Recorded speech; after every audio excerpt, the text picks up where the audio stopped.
Like many other languages, Italian makes use of accents, mostly to denote stress and to differentiate some verb conjugations. So naturally, when typewriters were on their heyday before giving way to computers, Italians wanted a layout that made typing in their language easy. The answer? A flawed layout. What do I mean with flawed? If you want to type lowercase accented characters, that's fine and dandy. They've got their own keys.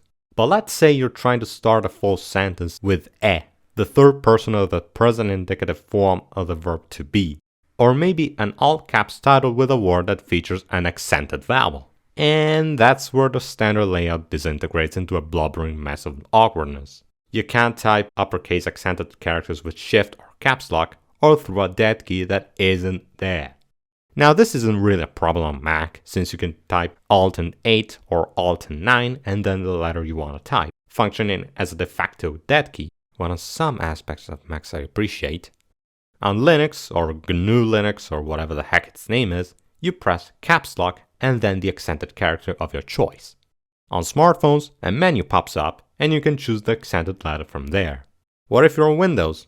You are SOL in that case. But don't worry, you got 6 options to counter this. 1. You type Alt and then the relevant 4-digit code for the character you want to type, which doesn't work if you're running Windows but your keyboard doesn't have numpad. 2. You open up the character map and copy the characters from there.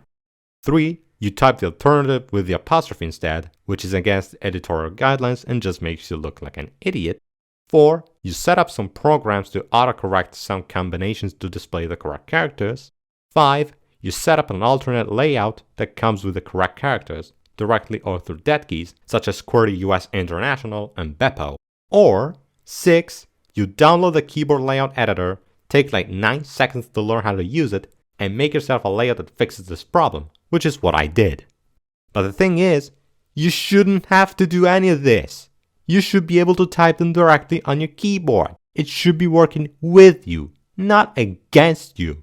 And this wouldn't be such a problem if 1.